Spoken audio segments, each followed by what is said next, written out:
উত্তরবঙ্গের এত সুন্দর এক অব্বিট জায়গা কালিম্পং ডিস্ট্রিক্টের পান্বুতে তোমরা আসবে কিভাবে এবং থাকবে কোথায় সবটাই থাকবে এই ভিডিওতে। দেখা যাচ্ছে যে এটা হচ্ছে তিস্তা ড্যাম। বন্ধুরা এখানে কিন্তু রিল বানাও আর চাই গান করো, চাই ফটো তুলো, সবটাই সার্থক। মঞ্জুশ্রী ঢিমের এটা হচ্ছে ডাইনিং কাম রিসেপশন এরিয়া। ও স্টিম করবেন না? গুড মর্নিং বন্ধুরা, আজ 21শে এপ্রিল 2024 রবিবার। বেরিয়ে পড়েছি একটা নতুন জায়গা এক্সপ্লোর করার জন্য। অনেক দিনে তোমাদের একটা রিকোয়েস্ট ছিল যে শিলিগুড়ির খুব কাছে দিনে দিনে যাওয়া যাবে, গাড়িতেও কম সময় লাগবে, সেই জায়গাটা সন্ধান দিতে উত্তরবঙ্গের অফবিট জায়গা। আর সেই অফবিট জায়গাতেই আজকে যাচ্ছি। সেই জায়গাটার নাম হলো পানগুদারা। আর এই পানবুদারাতে আমরা কিভাবে যাচ্ছি তোমাদের সাথে সমস্ত কিছু শেয়ার করব, কেমন করে থাকা খাওয়া, তোমরা দূরের থেকে আসবে, কারা কারা থাকতে চাও বা একদিনে ঘুরে আসতে চাও, সমস্ত কিছু তোমাদেরকে দেখাবো। সেখানে যে হোমস্টে আছে সেই সন্ধানটাও দিব। এখন আমি আছি সেবক রোডে, যে কসমস আছে সেই কসমসের এখানে দাঁড়িয়ে আছি। আর আমি এখান থেকে চলে যাব হচ্ছে সেবকে। আর সেবক থেকে তারপরে কিন্তু একটু আগিয়ে গিয়ে আমার যতটুকু মনে হচ্ছে সেই ডান দিক দিয়ে গিয়ে তিস্তার উপর দিয়ে সেখানে হচ্ছে পানবুদারা। তো কোথায় কি আছে সমস্ত কিছু কিন্তু থাকবে, তো তোমরা দেখতে থাকো। আর তোমাদের রিকোয়েস্টেই কিন্তু আরেকবার বলছি যে তোমাদের রিকোয়েস্টেই কিন্তু এই ভিডিও।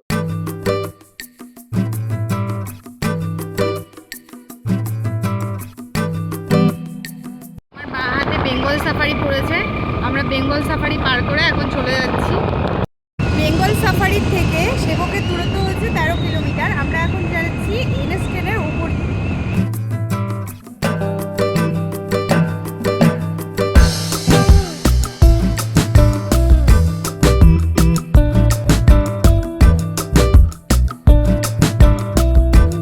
সেবক কালী মন্দিরে কিছুক্ষণ থাকার পরে আবার আমরা বেরিয়ে পড়লাম পানবুর দিকে।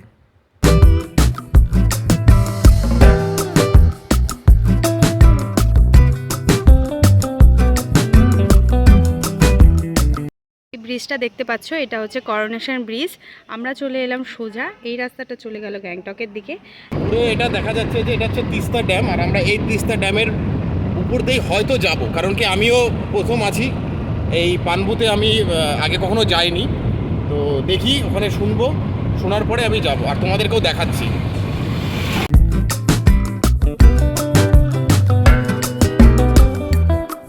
জাস্ট কালীঝরা পার করে উপর দিকেই ঢুকতেই যে ড্যামের গেটটা আছে সেই গেটটাতে।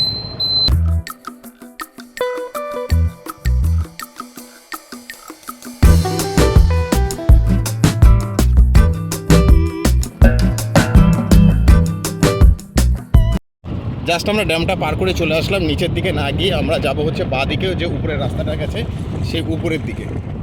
আর ড্যামের পুরো ভিডিও আমরা দিতে পারিনি, এই কারণে কি ওখানে বলা আছে যে ফটোগ্রাফি বা ভিডিওগ্রাফি কিন্তু অ্যালাউ নেই।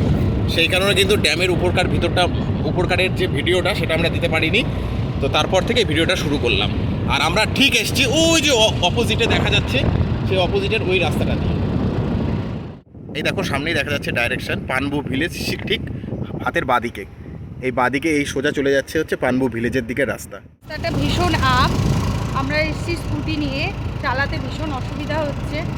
আর বাইক থাকলে হয়তো অসুবিধা হতো না এরকম। আমরা দেখতেই পাচ্ছি খুব খারাপ রাস্তা, প্রচণ্ড খারাপ রাস্তা।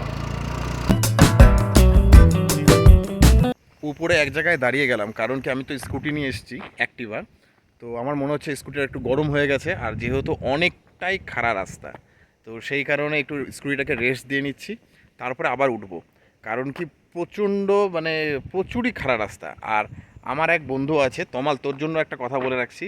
তুই আমাকে অনেকদিন আগে বলেছিলিস যে পানবুদে আসার জন্য, তো আজকে এই ভিডিওটা কিন্তু একবার দেখিস, তাহলে পরে তুই কিন্তু অনেক কিছু জেনে যাবি বা বুঝতে পারবি।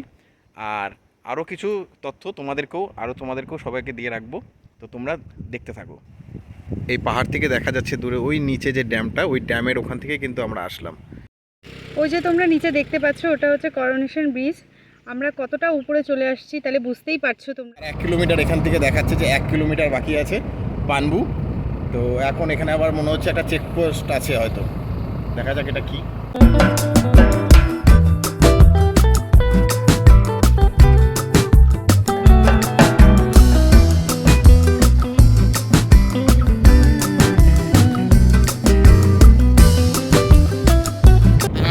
বেশি করে 200 মিটারের মধ্যে আছি আমরা পানবু ভিউ পয়েন্টে।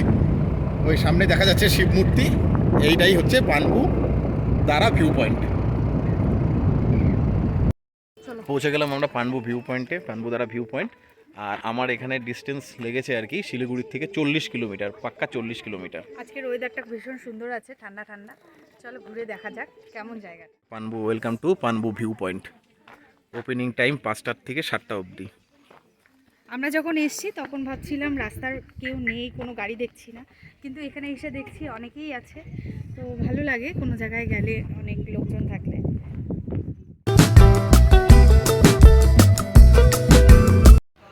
দূরে দেখা যাচ্ছে সেবক করোনেশন ব্রিজ, আর যে রেল ব্রিজ আছে সেবকের, সেই ব্রিজগুলো তিস্তার উপরে।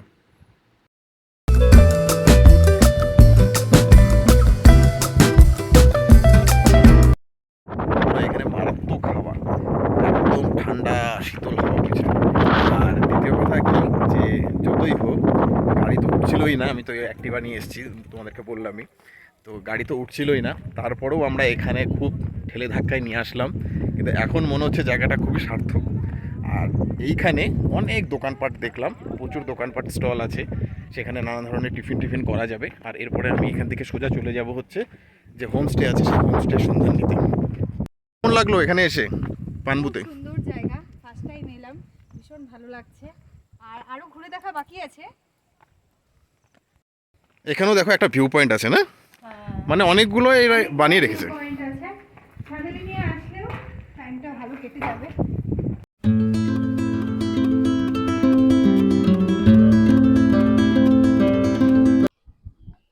পুরো চারিদিকে কিন্তু 360 ভিউ পয়েন্ট দেখা যাচ্ছে। আমি তোমাদেরকে দেখিয়ে দিচ্ছি, দেখো যেদিকে তাকাচ্ছি সব পাহাড়, পুরো 360 ভিউ পয়েন্ট।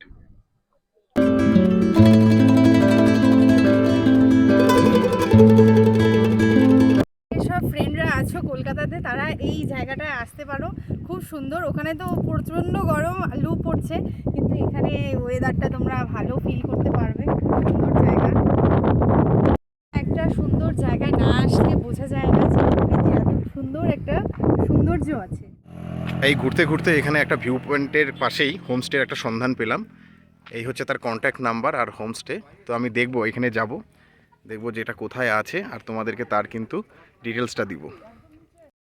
আমাকে এখান থেকে এক স্থানীয় দোকানদার বলল যে ঠিক এই যে শিব মন্দিরটা আছে, এই শিব মন্দিরটা ঠিক সোজা গেলে পরেই ওখান থেকেই পাশেই, একদম খুব পাশেই সেই হোমস্টের সন্ধান। ওই পাশে একটা বোর্ডও দেখা যাচ্ছে। তো চলো সেখানে যাই, দেখি কীরকম কী আছে, রুমের কন্ডিশন কী আছে, আর কতই বা কী রেট আছে।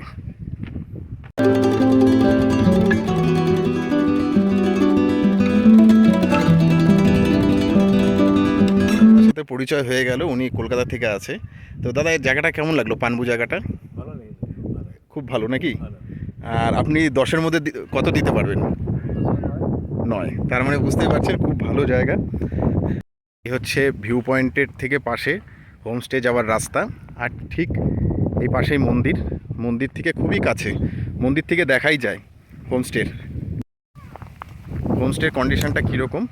সব কিছু আমি এখন দেখাবো তোমাদেরকে, যে রুমগুলো কীরকম কন্ডিশনে আছে, আর কত টাকা কি ভাড়া আছে, রুম রেট কীরকম আছে। তো চলো যাই দেখি। অসম্ভব সুন্দর জায়গা, পাহাড়ের মধ্যে এরকম থাকা মজাই কিছু আলাদা। এগুলো নতুন নতুন তৈরি হচ্ছে, দুটো আছে, তো এখনও পর্যন্ত এগুলো চালু হয়নি, আগামীতে হয়তো কিছুদিনের মধ্যেই চালু হয়ে যেতে পারে। টেন্টেরও ব্যবস্থা আছে, কেউ যদি টেন্ট ভাড়া নিতে চায় এই সমস্ত টেন্টেরও ব্যবস্থা আছে। একবার দেখা দিজিয়ে কি, একবার উঠা দিতে।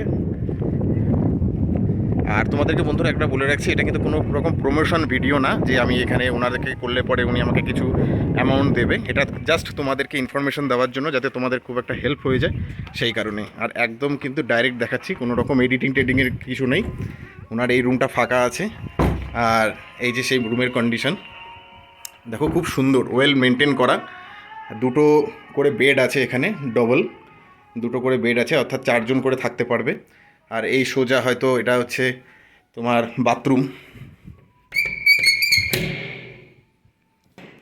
বাথরুমটাও ভালো, পরিষ্কার পরিচ্ছন্ন।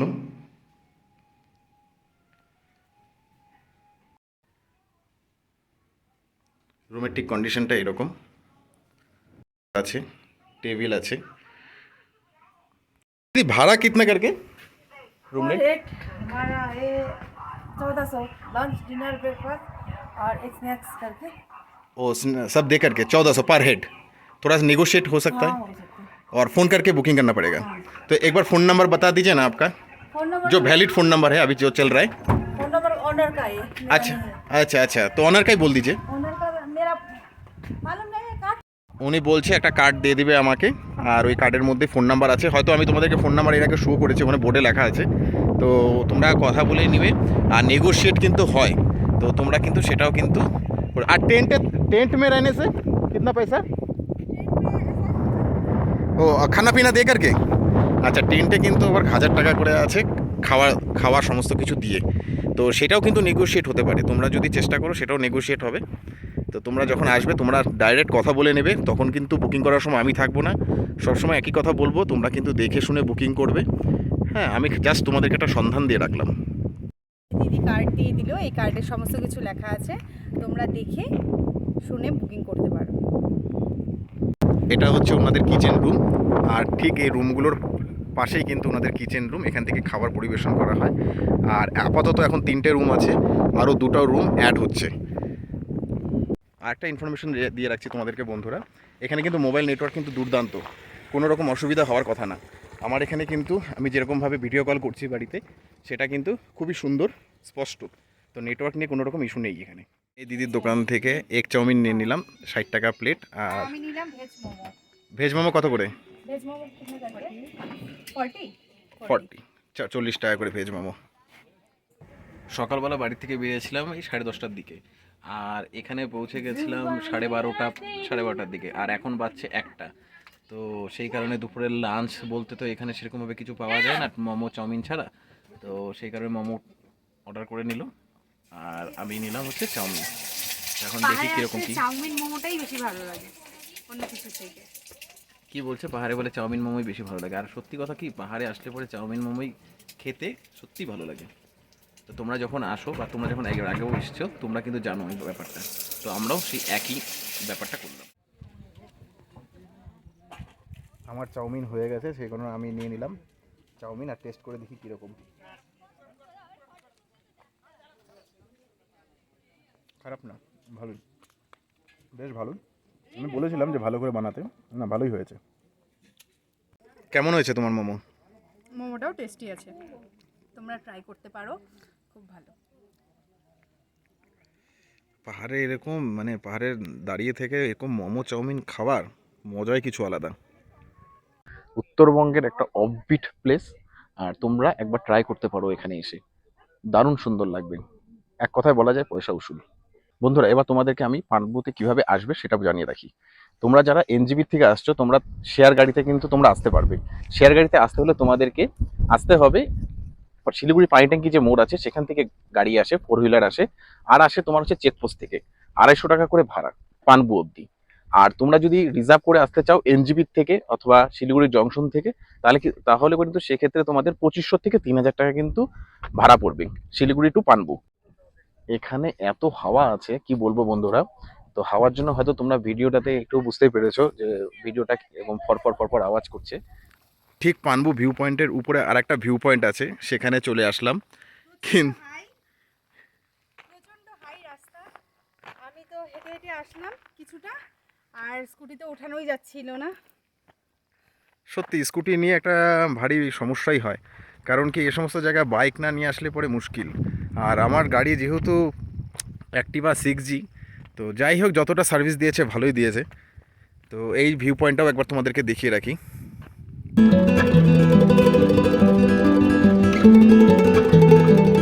ভিউ পয়েন্ট দেখার পরে আমরা বেরিয়ে পড়লাম বুদ্ধ পার্ক মঞ্জুশ্রী ধিমের দিকে, আর সেটা হচ্ছে কিন্তু পানবু যে ভিউ পয়েন্ট আছে তার থেকে খুবই কাছে।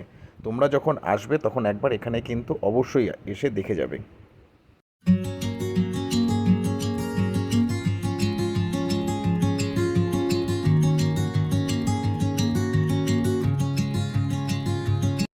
চলে আসলাম পানবুর খুব কাছেই আর কি, ভিউ পয়েন্টের মঞ্জুশ্রী বুদ্ধ পার্কে। খুব বেশি হলে পরে 5 কিলোমিটারের মতন রাস্তা, খুব কাছেই।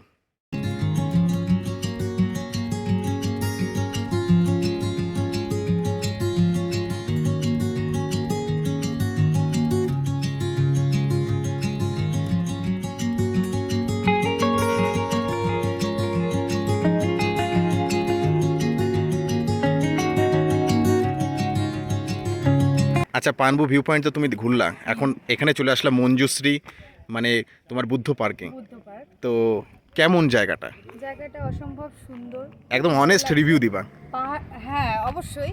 পাহাড়টা এত সুন্দর, পাহাড়ের গায়ে যে এত সুন্দর একটা আর্ট করা থাকে, চোখের সামনে না দেখলে সেই জিনিসটা বোঝা যাবে না। আর দেখতেই পাচ্ছ তো, তোমরা তো আশা করি ফটোতে দেখে বুঝতেই পারছো, আর সামনে আসলে কতটা ভালো লাগবে সেটা ফিল করার জন্য ঠিক সামনেই আসতে হবে। আমাদের তো ভীষণ ভালো লাগছে, প্রকৃতি ভালো লাগছে। যে জায়গার সম্বন্ধে অভিজ্ঞতা যাদের আছে, তারা একমাত্র যারা ঘোরে তারাই বলতে পারবে। কিন্তু বন্ধুরা দারুণ, খুবই সুন্দর জায়গা। যখনই তোমরা পানবুতে আসবে, ঠিক পানবু ভিউ পয়েন্টটা পার করে এই বুদ্ধ পার্কে অবশ্যই কিন্তু তোমরা আসবে। মন খুব ভালো হয়ে যাবে, সময়টা অনেকটা তোমরা কিন্তু স্পেন্ড করতে পারবে এই জায়গায় আসলে পরে। আর দারুণ ওয়েল মেনটেন। আর গাড়ি রাখার জন্য কিন্তু উপরে কিন্তু তোমরা গাড়ি রাখতে পারবে না, নিচে তোমাদেরকে গাড়ি রাখতে পারবে। সেক্ষেত্রে তোমরা আসো, দেখো, তারপরে তোমরা নিজেই চাক্ষুষ প্রমাণ করতে পারবে কতটা সুন্দর। মঞ্জুশ্রী ধিমের এটা হচ্ছে ডাইনিং কাম রিসেপশন এরিয়া। বন্ধুরা তোমাদেরকে একটা ইনফরমেশন দিয়ে রাখি, এটা হচ্ছে কিন্তু অ্যাকচুয়ালি দেখো ওখানে লেখা আছে মঞ্জুশ্রী ধিম। মঞ্জুশ্রী ধিম মানে এগুলো সমস্ত কিন্তু হোমস্টে। আর এই হোমস্টের যে খাওয়া দাওয়ার জায়গাটা আছে সেটা হচ্ছে এই জায়গাটা সোজাটা, তো এই যে রিসেপশন যে লেখা আছে তো সেটা। আর অ্যাকচুয়ালি এই জায়গাটা হচ্ছে বুদ্ধ পার্ক, আগে ছিল, এখনো আছে পার্কটা। আর সোজা যে দেখা যাচ্ছে ঘরটা সেটাও কিন্তু একটা হোমস্টে। সেখানে যদি তোমরা থাকতে চাও তাহলে পরে কিন্তু তোমাদেরকে 1800 টাকা করে দিতে হবে পার হেড। আর এর ভিতরে কিন্তু ফুডিং কিন্তু ইনক্লুডেড। আর এই যে তোমার হচ্ছে ঢুকতেই যে ডান দিকে যেটা আছে আর কি, এখানে যদি তোমরা থাকতে চাও তাহলে পরে এটা পার হেড হচ্ছে 1600 টাকা করে হোমস্টে। তো আমি কন্ট্যাক্ট নাম্বার সমস্ত কিছু দিয়ে রাখবো ডেসক্রিপশনে, তোমরা কিন্তু চাইলে দেখে নিতে পারবে। আর ইনাদের সাথে কন্ট্যাক্ট করে কিছু রেটে নেগোশিয়েট করে তোমরা কিন্তু আসতে পারবে। গরমের ছুটি হোক বা পূজা ভ্যাকেশনে, যখনই আমাদের ছুটি হবে বা কর্মব্যস্ত জীবন থেকে যখন তোমরা একটু রিলিফ নিতে চাও, যাতে একটু পাহাড়ে পরিবেশে থাকতে চাবে বা কোথাও গিয়ে একটু টাইম স্পেন্ড করতে চাও তোমাদের প্রিয়জনের সাথে, এই জায়গাগুলো কিন্তু খুবই দুর্দান্ত। বন্ধুরা আমার পিছনে যে ঘরটা দেখছো, ওই রিসেপশন ঘরটা, সেখানে আমি গিয়েছিলাম কিছু খাবারের সন্ধানের জন্য, যে কিছু খাবার আমি কিনবো, কিন্তু সেখানে আমাকে কিনতে দেয়নি। কারণ কি, এটা হচ্ছে অ্যাকচুয়ালি এই সমস্ত যে হোমস্টে আছে, এই হোমস্টের খাবার জায়গাটাই হচ্ছে ওই জায়গাটা। তো বাইরের কাউকে অ্যালাউ করছে না খাবারের জন্য, সে কারণে এখানে কিন্তু বাইরের লোকেদের খাবার কিনতে বা এরা তো অবশ্যই বন্ধুরা, তোমাদের কেমন লাগলো ভিডিওটা কমেন্ট বক্সে জানাতে ভুলবে না। পুরোনো বন্ধুদের জানাই অসংখ্য ধন্যবাদ। আর যারা নতুন আসবে আমার চ্যানেলে, অবশ্যই চ্যানেলটিকে সাবস্ক্রাইব করবে, আর যতটা পারবে শেয়ার করবে, আর কমেন্টে জানাবে কেমন লাগছে আমাদের ভিডিও।